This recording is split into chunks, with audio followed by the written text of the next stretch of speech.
DevOps is a combination of the improvements that we can do in the development side as well as on the operation side. So talking about the development side improvements, so DevOps starts working, or you being into the culture of DevOps, you'll be assisting various people who are working in the development, that is developers and QA, and then further assisting on the release. So that way, what is the first thing that happens in the software development? Basically, we will have to start writing the code, right? So that is the first thing that happens.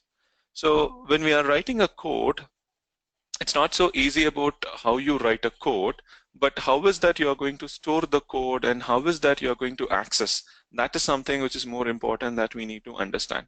So to understand that, first, now let's understand the topology on how an engineer will be set up, or how engineers will be set up in terms of doing the development. Now, if a company has a product on which they are developing, then there might be some developers who are trying to write a code to achieve the functionality specific to a project.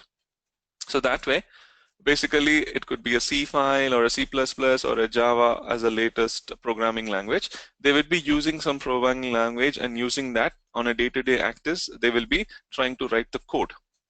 Now, when they are writing the code, it is not just that they will be writing in one single file, and there might be many files using which they will have to create the functionality of a product, or they have to create a product as such. So that is when, on a daily basis, a developer might be trying to change more than one file until he achieves the complete functionality, whatever is needed. So again, it might take a week or a couple of weeks depending on how big the task he's trying to do. So on a daily basis, when he's trying to change all the files, it will be obvious for him at any point of time to refer back if there is a change, what exactly he did. And if he says that, okay, 2 days back when I started writing, there was a change which I did, and for some reason I want to go back and refer it, how is that you're going to track? So ideally, it is not possible, because you are going to do the changes on top of the existing one. So let's say you had one file called 1.java, and on that you first started writing 2 lines, and then after some 2 hours you wrote another 2 lines, and then the next day you wrote another 10 lines. So like this, you keep adding the line of code to the file. So like that, at any point of time, if you want to know what was the change exactly you did at some point, it is not easy to track. And at the same time, if you want to track in such a way, you cannot take a backup of each and everything every day, or let's say that every 1 hour you want to take a backup of the file so that you will be knowing what exactly is happening, is not an ideal solution. Because now neither you can take a backup of every time that you want to save the file, or let's say that if something happens in your machine where you actually have all the code, then every code or every file will be lost. So that's when you need a backup system where you want to store everything. And rather than just thinking about one engineer, now if you focus as an organization, there will be many engineers or the developers who will be doing the same task. So now either those people might be working on the same set of files, or there might be different set of files on which they are working. So that way, even everyone has the same problem on how is that you're going to track what has been done, and how is that you're going to store all those files somewhere so that they can always refer whenever they need. Then on top of that, when you say people are working in an organization, the team can be distributed across the globe. So that's how you can have a bunch of developers in India, and then you can have a bunch of developers in US, and you can also have a bunch of developers in UK. Now, how is that they are going to do the work? It is the same way, but when you are trying to work as a team, you have to collaborate between all those 3 groups, wherein they would be doing the same set of changes, or they might be working on the same product. So that's when, if a same file has been modified by all the other people, how is that they are going to share among themselves, so that if one guy changes it, how is that it will be shared to the other person, and whatever the other person does, how is that he's going to share to the rest of the team. So it's always going to be complicated as the number of people working on the team grows, or the number of files that you want to maintain will always be high. So that's when a concept or a process called software configuration management comes into the picture, helping in the development activity. So the first task that we do as part of software configuration management, or in general, software configuration management is a process where we will be tracking and having a control over all the changes that goes into the software. So now, what is that we are going to do using the SCMS? We will be using a software, or we'll be using a tool where we follow some kind of process in which, rather than storing all the files into some other location, we will be storing it into this process or a tool maintained in the software configuration management. So that way, we will be having a track of each and every change. So when I say each and every change, we will be having a clear identification on who is doing the modification and what and all modification he did and when he did the modification. So all those changes will be possible to track using this process. Okay. So that's how now any kind of developer who is trying to write a code, he will be going through this software configuration management, and only in that he will be trying to store all the changes what he is doing on a day-to-day basis. So if you look, the major advantages of using the software configuration management is teamwork, because now we know that the development activity will be distributed among the team, which is various, which are going to be across various places. So that's how, if one person does a change, now using this utility, you can easily know that what is that, whether you are outdated, which means you do not have a change which has been submitted by someone else, and if you want, you can update yourself with the change done by someone else. Okay, so regardless of who is trying to do it, you will have a track of everything available in the software configuration management tool, which will help us to understand what changes others have done, and any changes that you have done, you can share it with others easily. Okay, and then defect tracking is another advantage, because it is not about just storing and sharing the changes with the team, but at some point of time, when let's say we are creating a product out of all the changes done by all the different developers. So when you are trying to create a product and testing, if something fails, how is that you're going to identify whose changes is causing the problem? Because now if you have hundreds of developers working together, and if something fails, it is not easy to identify whose change is causing the problem. Whereas by following the software configuration management process, we will be keeping a track of each and every line that gets modified. In fact, even if you put a single dot, you can keep a track of what is happening.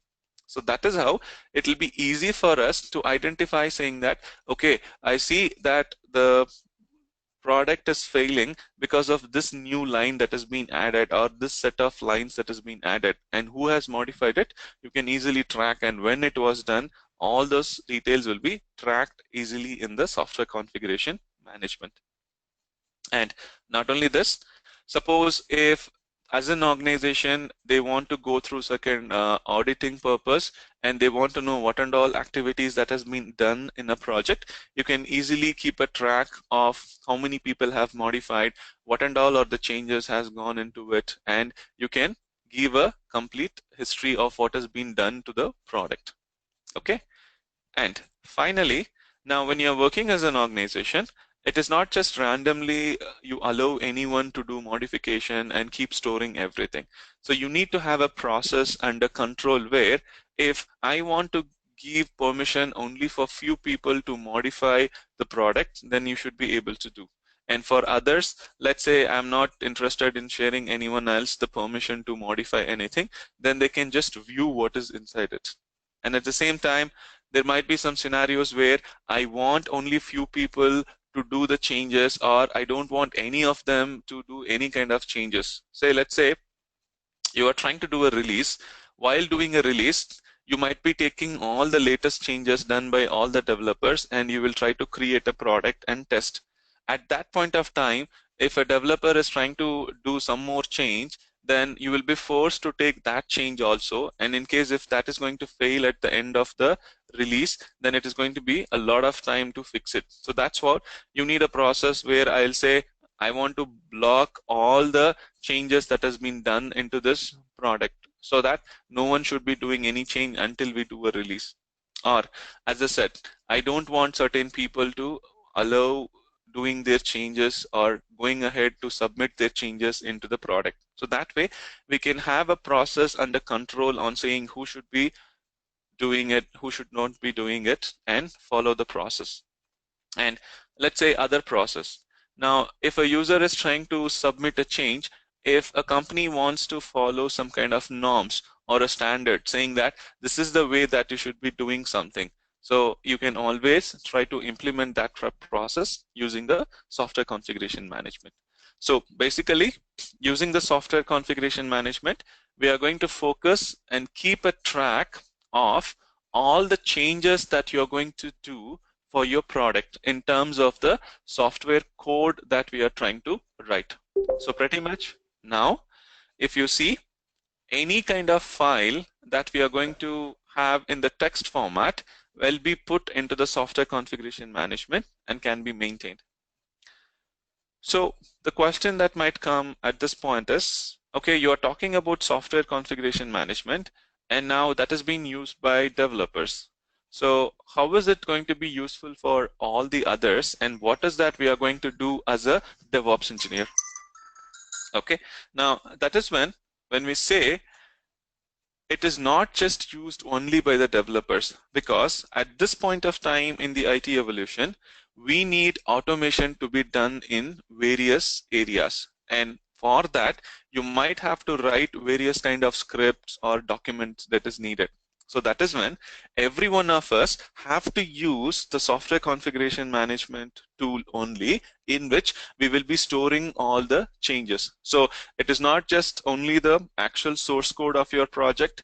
You might have to write some kind of build script, or you might have to write some kind of test automation scripts, or you might have to write some scripts for your automation purpose or the documents. So any kind of text related file can be easily stored into this software configuration management tool, and we will be maintaining it. And being into the DevOps, we are not just going to take care of this, but we will also be responsible for specifying whatever process it is, educating all the users on how to use it, and maintaining this tool. Because as a developer or as a QA, their interest is only to do the change. So they will be just knowing only how to use the tool, but it is our responsibility to take care of the maintenance of the tool. Okay, so that's why it's quite important for us that at this point of time in the IT or the software development, the configuration management tool will be used by many of us. So it's quite important that we should be understanding how it works and how is that we are going to maintain. So that way, in the market, if you look, the SCM or the software configuration management is there from quite a time. And there is a particular set of tool which is available using which we will be maintaining the software configuration management process.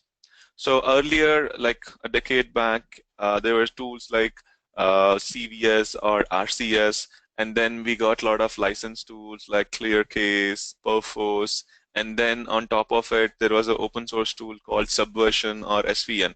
In the same way, now one of the tool which is most popular and useful within the organization for maintaining the software configuration management, as well as for doing certain automation in the release processes. And one of the such tool what we have is called as Git. Okay, so if you'll see now, the major advantage why we go ahead with Git compared to other tools is these four things. Again, every tool has its own pros and cons, but in terms of the DevOps way of working, We want a tool which is more simple to use and it is more efficient to maintain and also to set up as a process. Okay, so that way now we will be using Git, because while working on Git, when compared to all the other tools that we have in the market, it's quite faster.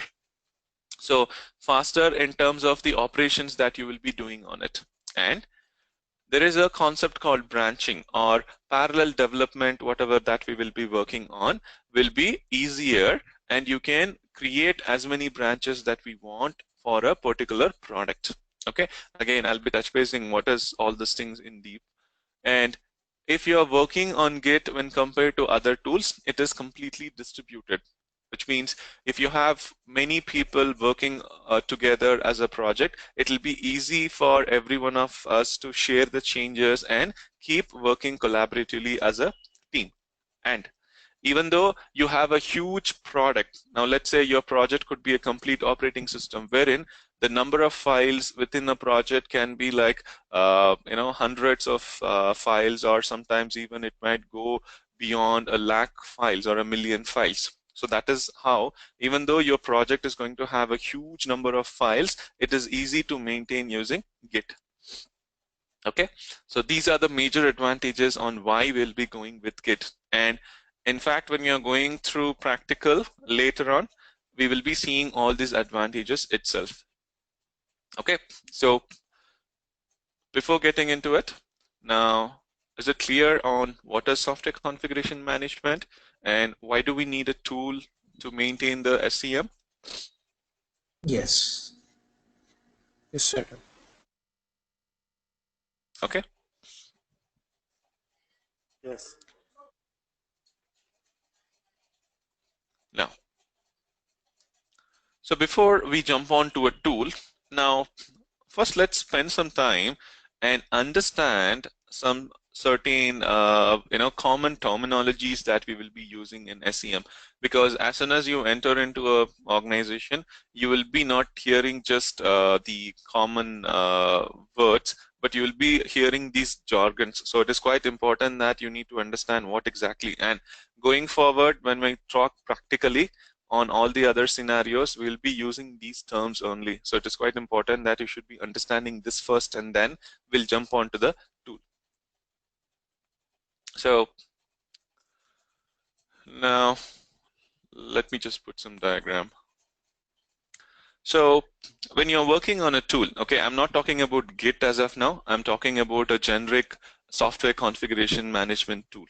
So if you take any such tool, it'll always be working on a client and a server model. So when you say server and a client model, basically there will be one server in which you are going to store all the details. So now in our case, let's say I am working on a project and I want to store certain files for a project. So we'll be using this to store all the files related to it.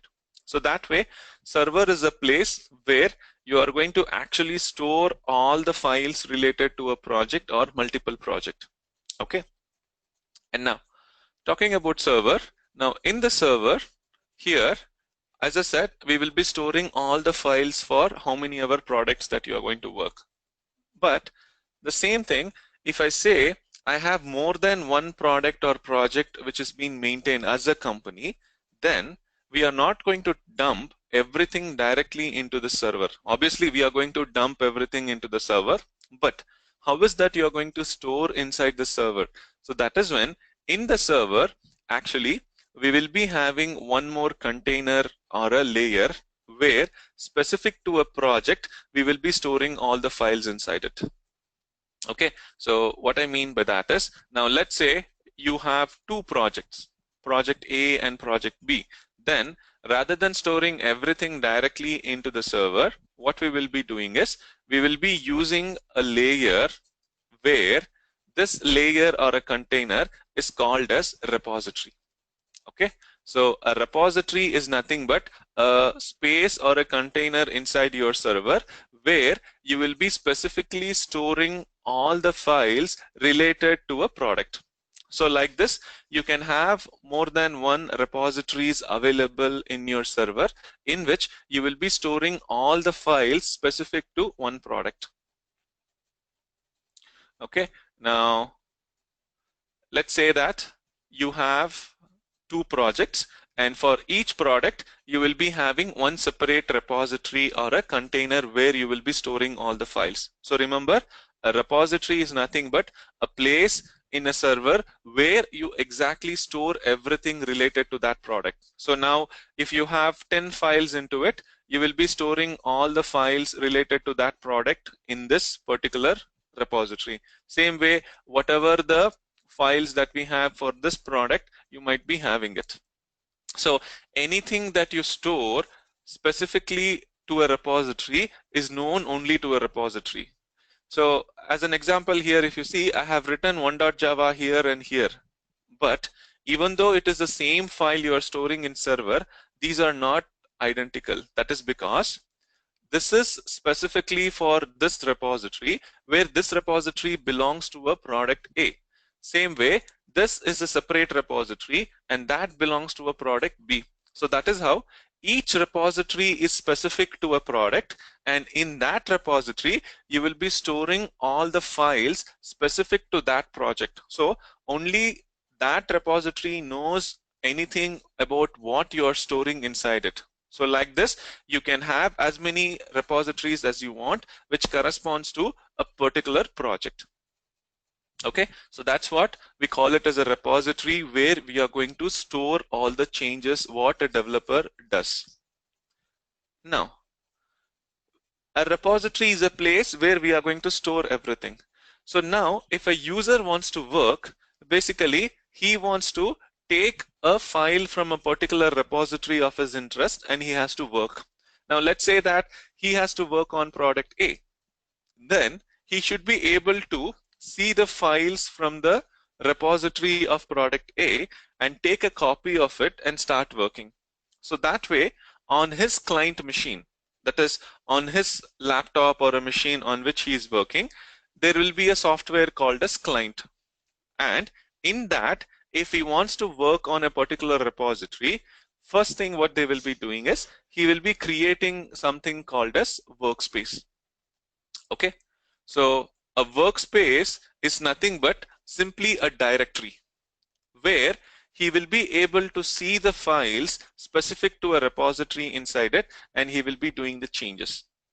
And whatever activity that he is going to do in the workspace, where he will be interacting with the server, is called as a tool or a software called client, which will help him to interact between the server.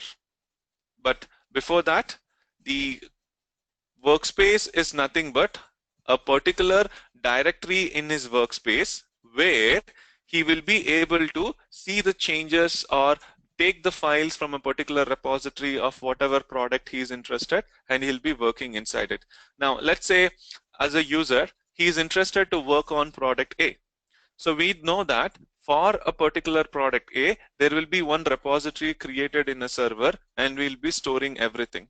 So now when you tell to the client that you want to work on the repository for the product A, then it will try to fetch all the files specific to that repository and it will put inside the specific workspace which is being created by the user. So that way, now you will be trying to use this workspace to see the specific file from a repository of your interest. So like this, you will create as many workspaces as you want, where in each of the workspace you will be pointing to a particular repository which is related to a product, and you'll be getting all the files and you'll be seeing only that.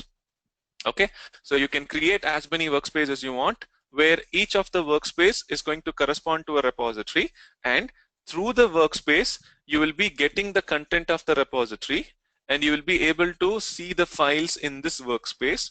And once you have the files, you will modify, and after modifying you will try to put the changes whatever you have done on top of that, and it will be storing back into the repository.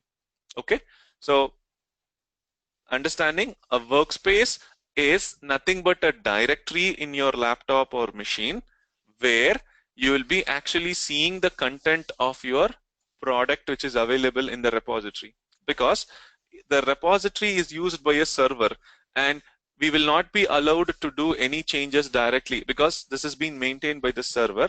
And other thing is, it will be only a read-only place where in a server we cannot do anything. Repository means it is used by the software or by the server to store whatever that you are doing. So when we want to do some changes, we will just take a copy of that repository and we will put into a directory called workspace through which we will be able to see it. Okay, and once you have done the changes, we will store it back to the repository so that whatever changes you have done, it will be updated. So like this, each user will create his own workspace which will be pointing to this respective repository on which he wants to work, and any changes that he does, it will be stored back into the repository. Okay, so that way now when a user creates a workspace, the process through which he will be able to see the files which is available in a specific repository inside his workspace is what we call it as checkout. So simply checkout means you are trying to see the files specific to a repository which is available in the server to a directory called workspace in your machine from where you are trying to do all this activity. Okay, so checkout means take the file content from a server, that is from the repository of your interest, and try to put that into your workspace in your client machine or your current machine. So that process is what you call it as checkout. So whenever a user now wants to work, he will create a workspace and do checkout so that he can see the contents from the repository inside his workspace. And then after seeing the changes, what we'll be doing, basically he will be modifying the files based on his interest, and once the modification is done, then he has to store the changes back, right? So whenever he is trying to store the changes back, the process that we use for this is called as check-in. Okay, or in terms of Git, we call it as commit. Both are one and the same. So check-in is nothing but a process where the changes that whatever we have done in our workspace will be taken and it will be stored back into the server. And in the server, you're going to store back exactly to a repository. Okay, so like this, a user will check out and he'll be able to see the files, and then he will be modifying it, and then he will do a check-in where the changes from his workspace will be taken and stored into the specific repository. So like this, he will be doing a checkout and a check-in specific to the repository and a workspace which is related to that repository. Okay. Now, when a user does a check-in, basically now we have to keep a track. So how is that you're going to track? So whenever a user is doing a check-in, there will be a reference created in the specific repository where it will be keeping a track on who exactly is doing the check-in and what exactly he has done. That is, how many files he has modified, and in that file, how many lines of code that he has modified. Everything will be tracked in this reference, and also the date and time on which it has been modified. So like this, for every change that a particular user does, we will be keeping a track of all those things using the reference. Now let's say we have one more developer who is doing a check-in. So corresponding to him, you will be creating a new check-in. And same way, now how many other users or ourselves might be doing many changes multiple times. So each time when we do a check-in, there is going to be a reference created in the respective repository in which we are going to track using this reference on who is trying to do the check-in, what and all modification that he or she has done, and in that how many files you have modified and what is the date and time on which you have modified, so that it will be easy for us to track using this reference only. And this way you will be having these references in each of the repository. And when a user does a check-in, these references will be created respectively to that repository. It doesn't mean that it will be available for everything, because as I was saying some time back, anything that you store and do in a repository is known only to that repository. So that way, the check-ins will be creating a reference in which we are going to actually track everything. Okay, and these check-ins that we do will create a reference, and these references are called as simply version, or in terms of Git, we call it as commit ID. Okay, so simply it is not just some random value that it is going to store, but we are going to give a unique reference for this. That is, every time when a developer does a check-in, we will be having a unique reference called commit ID or a version, using which we will be tracking. So like that, a repository is actually going to contain only commit IDs. It is not going to actually contain the physical file like how a user will be seeing in a workspace. A repository will be containing only these references, that is, these versions or commit IDs. Okay, and that is how it has been stored, and that is again a reason why we will not be able to see any content in repository or modify anything directly in the repository, because the tool or a software is going to store only the metadata, okay, not the actual content. So clear on this, on what exactly is a repository, what is a workspace, how does a user work, that is in terms of checkout, and how is that you're going to store back into the repository in terms of check-in. And in that, every time you do a check-in, you are going to create a reference which is called as version or commit ID. And that is why sometimes the software configuration management tool or a process is also called as version controlling system or version tool.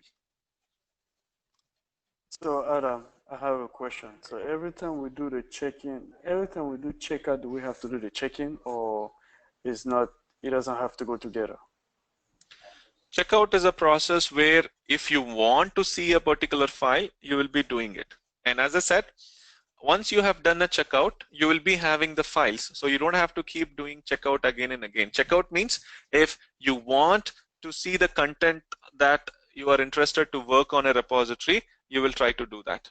Now, again, checkout doesn't mean that you're actually taking all the contents at that point of time. Now, let's say that you did a checkout, whatever you had at that point of time, you will be seeing inside your workspace. And later on, if there are some new changes done by someone else and they have stored it here, that will not be visible in your workspace. So you don't have to do the checkout again, but there is something called as updating your workspace. So checkout is for the first time to create a workspace in which you will be able to see the content of a repository. And later on, you will have to just update your workspace so that it is up to date with what you have in the repository. And check-in is a concept where whenever you do a change and you want that change to be stored into the repository. So every time you modify something in the file and you want to store it into the repository, then every time you have to do the check-in. So that is how every user will be doing a check-in in which whatever changes he has done, that will be taken from his workspace and stored into the repository.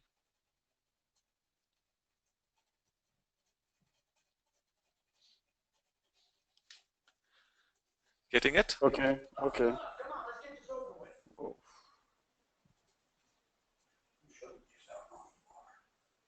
Yes. Others, is that clear on this?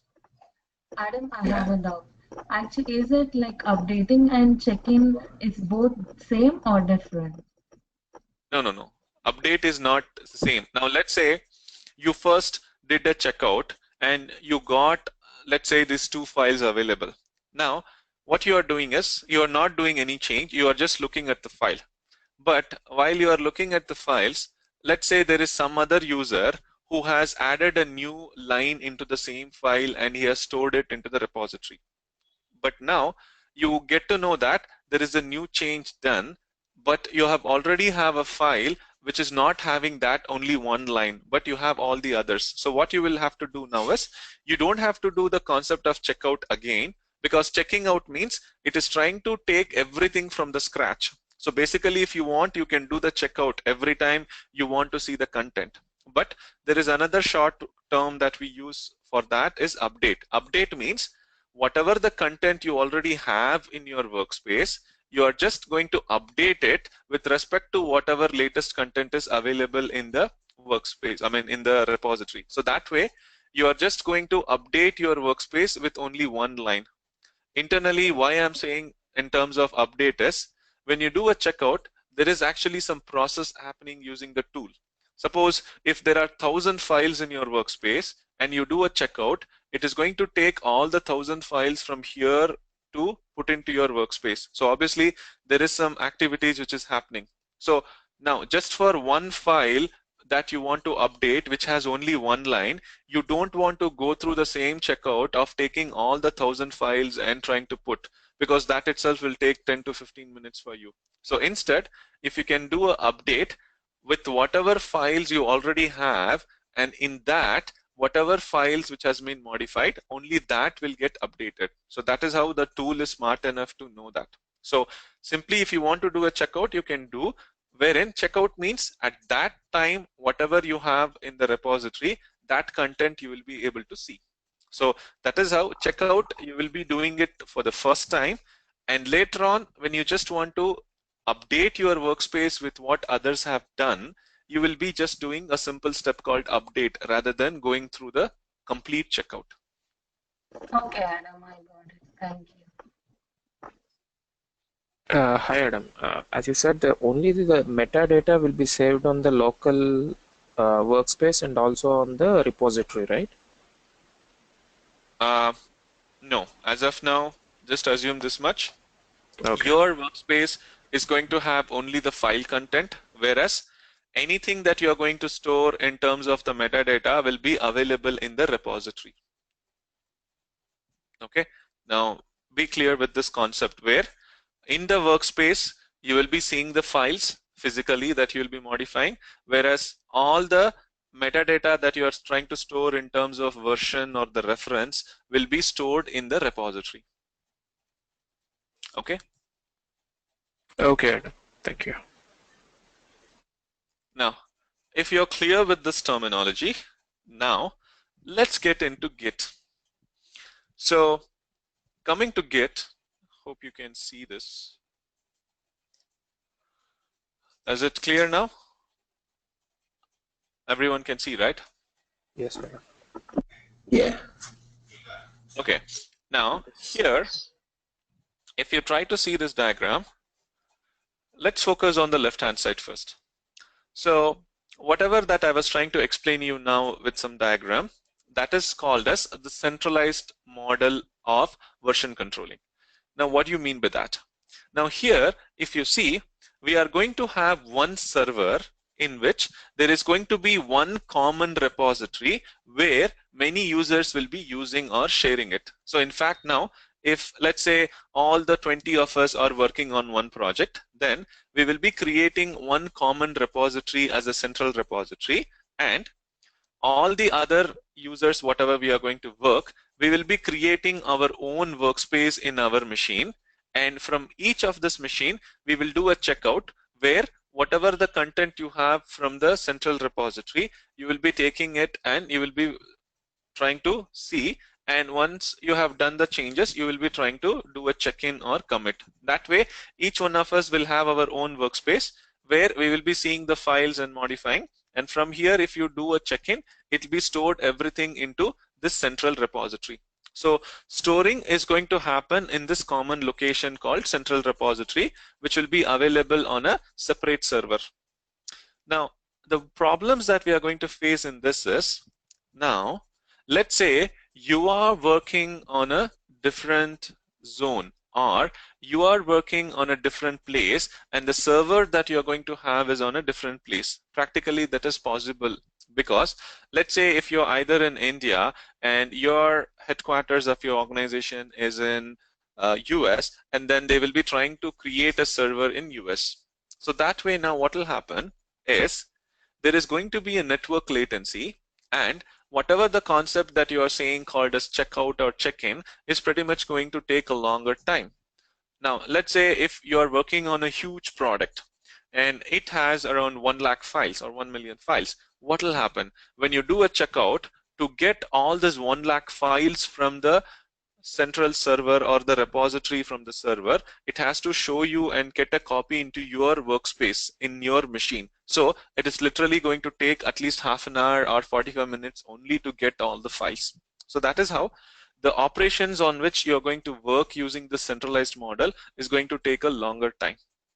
And then suppose if as a user you want to do some change, and any change that you are doing is actually directly going to store into the repository. So you have to be more careful, and you need to set up a lot of processes to ensure that the user doesn't do a fault changing or a fault check-in.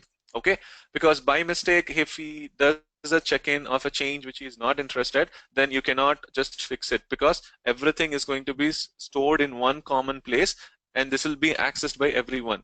Right now, let's say that he was trying to do a change and by mistake he did a check-in. Immediately that change will get stored in the repository, and if someone else is trying to take the latest change, then he'll be taking all of them. So that's how there will be a problem in that way, that we have to put a lot of processes and maintenance. And then the other way of working problem that we will be having is, now if one user wants to share the changes with other user, now he has to go through the process where first he will try to check out, do the change, check in, and then the other user will try to do a checkout and take his latest changes and work. So that way, once again, the process is going to take a lot of time in working. And the other problem that you're going to face in this is, if there is a network issue and then pretty much when there is no connection between your client and your server, then you cannot do any of the operations. So that is why working on a centralized model is not going to be an easier task, as in DevOps we are looking at creating a process which will be easy and reducing the time, as well as for us the maintenance effort has to be reduced. Okay, so now to overcome all those things, in Git we are actually not going to work on a centralized model, but we will be working on a different model. So before understanding it, now first let's go back to this diagram. And as of now, I said you are going to have a server and client, right? But when you're focusing on Git, there is a difference. So what is the difference? First of all, in Git, there is nothing called as a server and a client model. Okay, now once again, I'll repeat. In Git, you are not going to have a server and a client. Then what exactly is in Git? In Git, first of all, there is no client and server. Okay, so the only thing that you're going to do, if you want to work on Git, you will install one client. That's it. And now everything in Git is actually a workspace. Okay, so now let's say that I want to work on a particular product, and for each product you will be having a workspace. Okay, and the workspace, that whatever we are going to have, will itself consist a repository inside it. Now because the difference is, now in the centralized model you have actually a server, and that is where you are going to store all the files in terms of repository. But when I say in Git you do not have a server at all, then everything in Git is a workspace. Okay, and in the workspace what we are going to do is, we are actually going to work on the files, as well as the workspace will also contain a repository.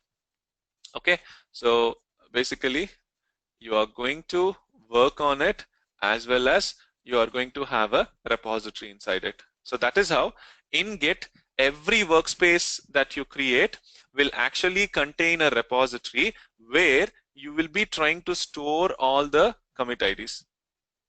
And all the corresponding files that you want to work on it, you will be seeing it in the same workspace. So that is how you are going to do the changes, as well as you are going to store everything in the same workspace. So that is how the actions, whatever that you're going to perform, will be very fast. And the other advantage is, as a user, even though there is no network, he doesn't have to worry, because whatever he's storing is going to be stored in the same directory where he is trying to work. Okay. And the second thing is, since you are actually storing everything in your workspace where you have a copy of the repository, then you don't have to worry about whether you are doing a problem, or even if you are trying to do a commit by mistake, everything will be stored in your local workspace. Okay, so like that. Now coming back here, so in Git, everything is a workspace, and every workspace will have a copy of repository. So that is how the user has a freedom of creating the workspace where he will be having a copy of the repository, in which whatever changes he is going to store will be stored only in that repository. So now, going back to the concept, as I said, anything that you do in a repository is known only to that repository. So that way, if there is one user, and when I say this user is creating a workspace, in that workspace he will have a repository. So anything that he's trying to do and store will be known only to that repository, or only to this workspace. So that is how every user will have a copy of a repository inside his workspace where he will be trying to do the changes. Okay. But when he is trying to do the changes, now either you can share it between users directly, because you have a copy of your repository in your directory where you are working. So the operations will also be faster, as well as if you want to store or share with someone else, then typically you can use your workspace and the repository that you have inside it and share it with the users directly. So this is one way of doing. But if not, when you go as an organization, this is not just one or two developers who will be working. There will be hundreds of developers. So it will not be easy for us to keep sharing it with everyone directly. So that is when we will be following the concept of centralized model, where it is not the server, but we will be having one more copy of a workspace, which will be acting as a central workspace or a repository, where this central workspace will also have a copy of the repository. So now, if any user wants to work for the first time, he will be creating a copy of this workspace, where he will get his own workspace, in which he will also get a copy of the repository available here. Like this, every user who wants to do a work, what he will be doing is, he will be creating the complete copy of the workspace, where he will be getting a repository, which will be again a copy of this repository.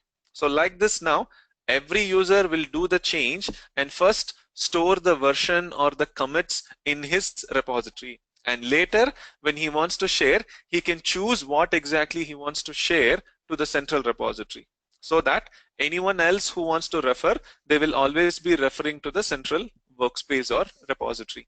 So this way of working, where you can either choose to share it among a user directly, or you always follow a best practice where you do the changes individually in your workspace, and as long as you want, you keep storing everything and it will be tracked only in your workspace.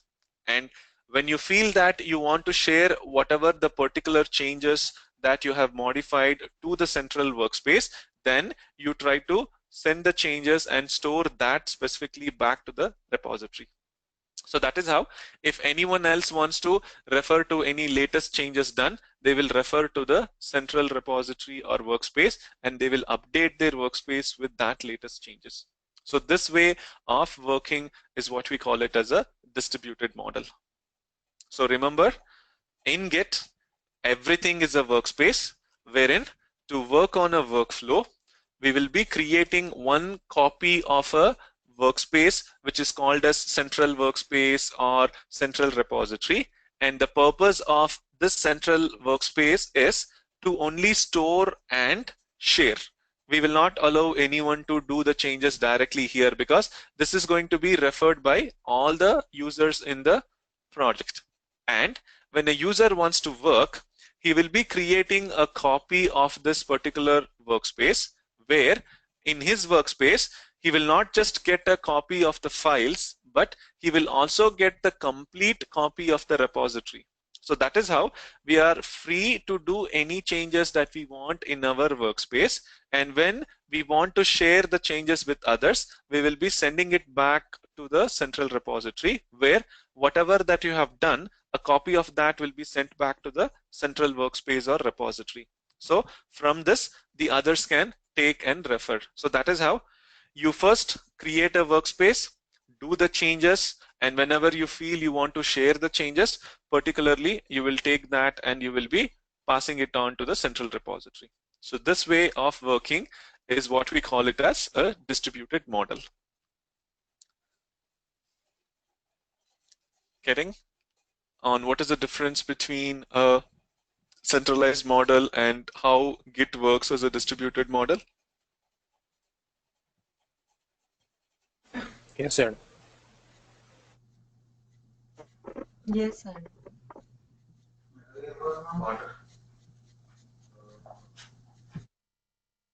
Okay, so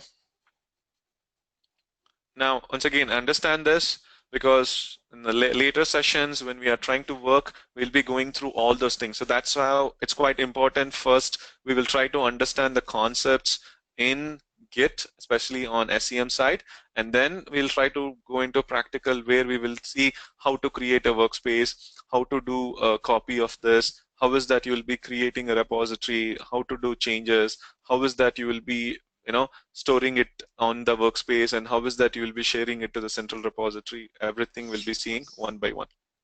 Okay. Now, when you work on Git, now there might be a question where you are storing everything in the repository, right? So how exactly it is going to store? Because now when I say Git is lightweight, how is it lightweight where every workspace is going to have a copy of the entire repository? Now think about a scenario where you have done changes 1,000 times and you have 1,000 check-ins that has been done, and your repository in the workspace is going to contain all those 1,000 version information. So obviously it is going to take some space or some kind of performance issue, right? But to understand it, now let's understand first that Git is not going to store all the file directly, as I mentioned. So it is going to store only the references in terms of what you have modified and what exactly is the changes and who did it. So that way, how exactly Git will be storing the changes is it is going to use a concept called snapshot. What do you guys understand by the word called snapshot? Taking exact copy of particular file at that present moment. Exactly. So it is not just taking a complete copy, but a kind of reference that you want to take. For example, you might be doing what is that? A print screen in your laptop, especially on Windows. You want to take an image screenshot, then you will try to use a print screen, right? So what it is going to do at that point of time, whatever the content that you have, it will be taken as a reference. Same way, now when you are trying to store a change into the Git, that is into the repository, that is when you do a check-in, what the Git will do is Git will take the snapshot of what exactly you have modified. So basically it is not going to take everything. It is going to only take the snapshot of the delta. Delta means the difference between what you already have in the repository and what exactly you are trying to modify. So that difference is what Git is going to take as a snapshot, and that snapshot is what it is going to store in the reference. So rather than storing the complete content of the file, it is going to store only a snapshot which will say what is the difference between what you already have in the repository, and top of that, what exactly modifications that you are trying to do on one or more files. Okay, so that is how it is going to store only the snapshot, and because of which it is going to be a lightweight and it is not going to occupy too much of resources. So now, when I say that, when a user does a check-in or a commit, it is actually going to create a snapshot and it is going to store everything. So every time you do a check-in or a commit, what exactly happens is Git creates a reference, and that reference is what we call it as a commit ID, which is nothing but a unique 40 characters using which Git will be tracking on who did the change and when he did and what changes he did. So every time now we do a check-in or a commit, we will be actually getting a unique 40 characters. Okay, so that 40 characters is what we call it as a commit ID. Now, what exactly this 40 characters, that is the commit ID, is going to contain? So basically, this will be containing the snapshot at that point of time that you have done. So as soon as you do the change, when you do a check-in or a commit, the Git will take a snapshot, and that snapshot details or the reference is what you will have in the commit ID, as well as you will also have other factors like who is the author or the person who is trying to do the change, so that you need to keep a track, right, on who is the person who is modifying. So the details about who is the person who is modifying and when is the date and time on which it has been modified, as well as when you are trying to do a commit, it is always a practice where you need to give something called as a message or a commit message, which is useful for referring on why you have done it. Because whoever is doing a check-in, he knows what is the purpose he is doing. But let's say if someone else is trying to look at your repository, just by looking at the commit ID, we will not be knowing on what exactly is the purpose of this. So every time when you do a commit, it is a best practice where you will be giving a message saying what is the purpose for which you are doing the changes. So that's how a commit ID will be having a combination of all these things. That is the snapshot reference, which will have the difference of what exactly you are modified, and then who modified it, and then when it was modified, and what is the message you are giving to store it. Okay, so everything together is what we call it as a commit ID. And remember, this will be a unique 40 characters which will be generated every time when a user submits a change, that is when he does a check-in or a commit. And this is what you are going to store in the repository, and then when you want to share it to the central repository, this is what you will be sharing it. The same thing now, if you want to update your workspace, you will be taking a particular commit ID from the central repository and put it into your local workspace, where whatever corresponding changes that you have done for it, you will be able to see in your workspace. Okay, so literally it is all about storing and maintaining this commit IDs only.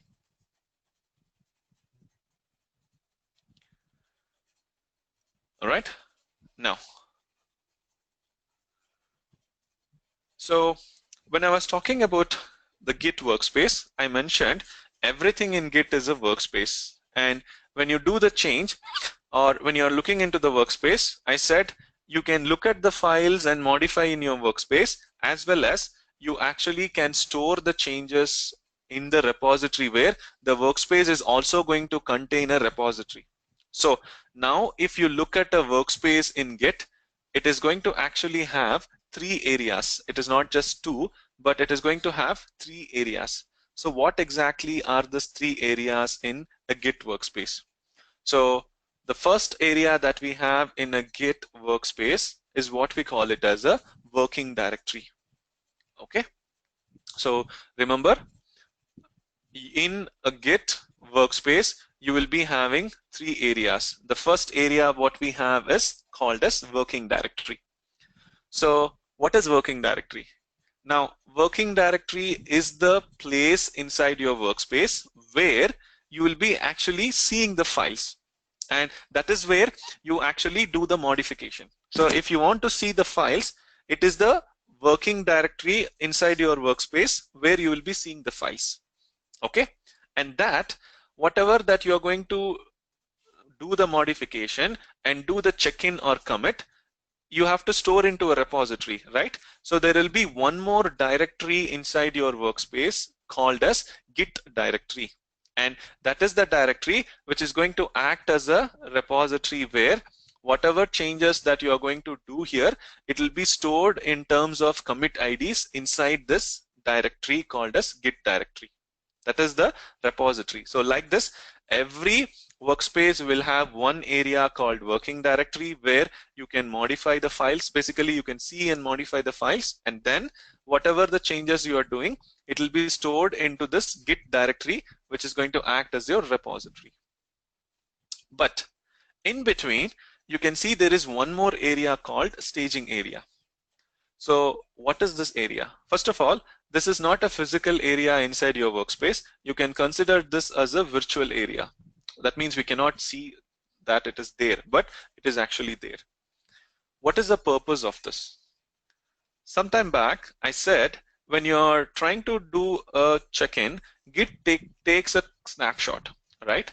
So a Git doesn't take a snapshot directly when you are doing a commit. So whenever you are trying to do a commit, Git has to go through 2 steps to do the commit. So that is when first, when you do the changes on your working directory, you have to put that changes into the staging area first, so that as soon as you put the changes into the staging area, Git will take a snapshot of it. And then from the staging area, with the reference of that snapshot, you are going to create an actual commit.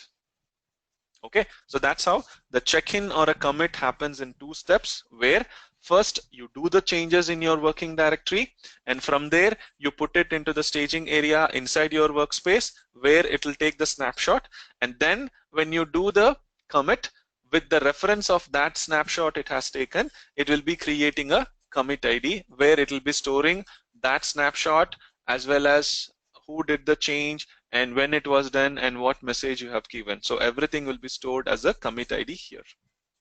So this is the workflow as well as the different directories or the areas that you have in your Git workspace. So you first see the files physically in your working directory.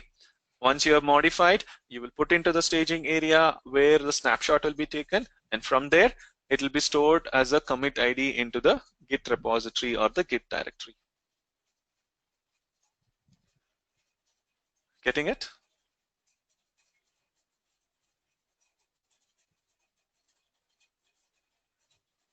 Yes. Yes. Others? Yeah, we are good. Yes, Adam. Okay. So now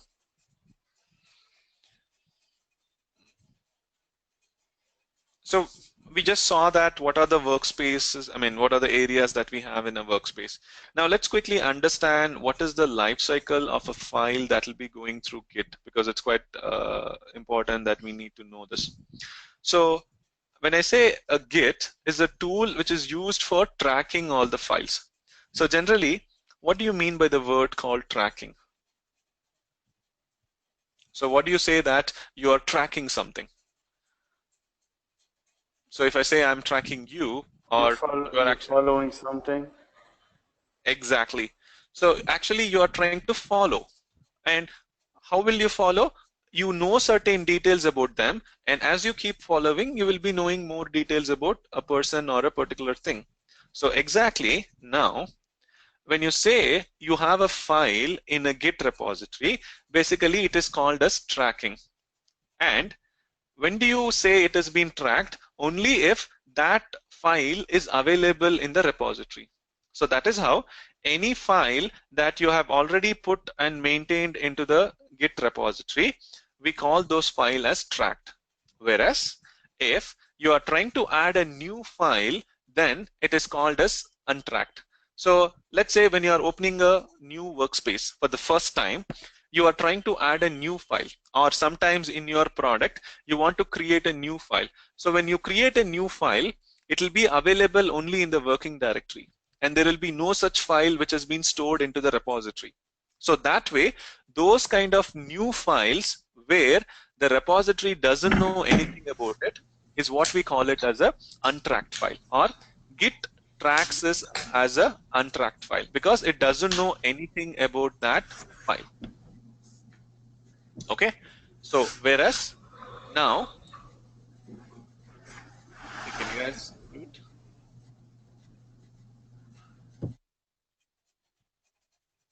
Okay, so now when you try to do a commit, then as soon as you're going to store it into the repository, then the file will be called as tracked.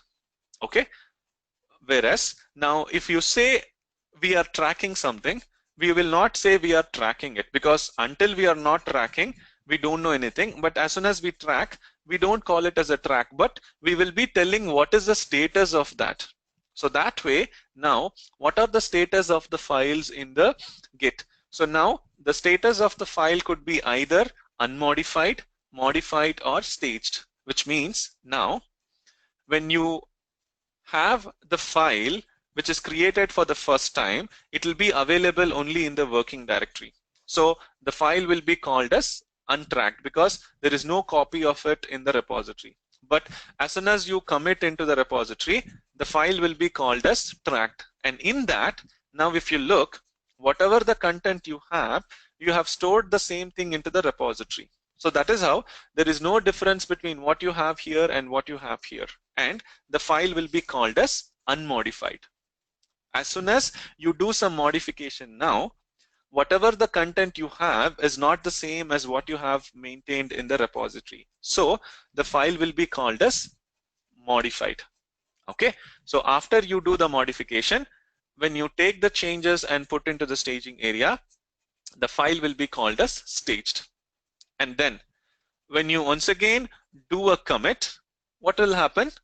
Whatever the changes that you have here, you have actually put here and you are storing.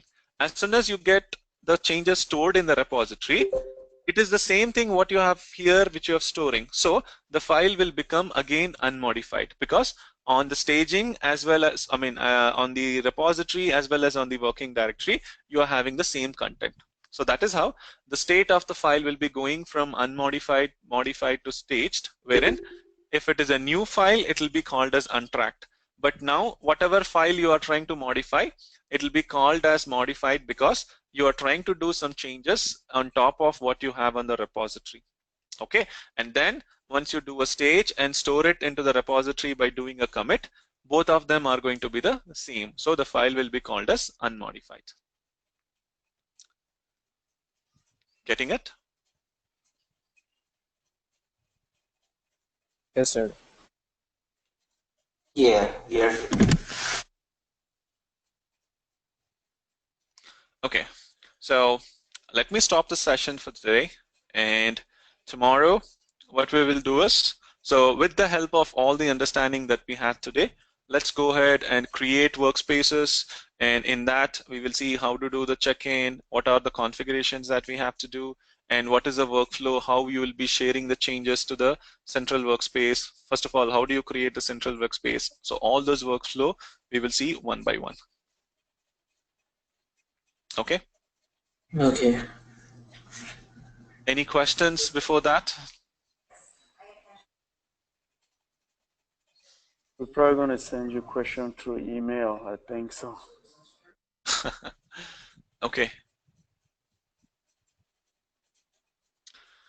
All right, and I had one more question. So actually, we didn't have a couple of classes in the beginning this week, and usually, as we know, we won't be having classes on the weekend. But this week, I'll keep it as an exceptional case. So is it okay that we'll have the class on this weekend so that we keep covering it? So is it going to be the same time? Exactly. It's going to be around same time, but if you want, I can keep it a little later also. So we started at 9 p.m. EDT. If you want, I can start it as 9:30 p.m. or whatever time you guys are comfortable with. First of all, is it okay to have a class tomorrow? That's what I'm asking. Yes, Adam. Well, for Yes, sir. tomorrow is okay.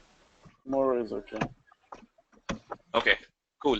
But And start at 9 p.m. Adam, is that like that will be fine with me. okay, sure.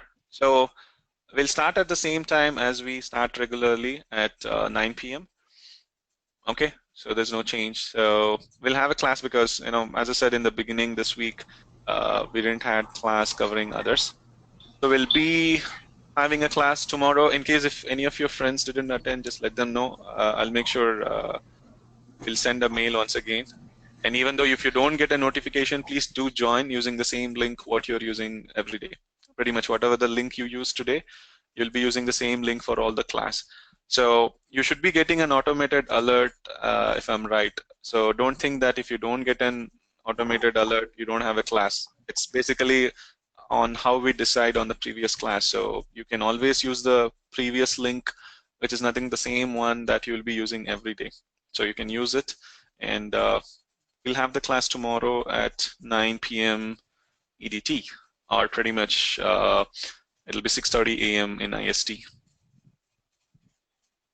Okay, Adam. Okay,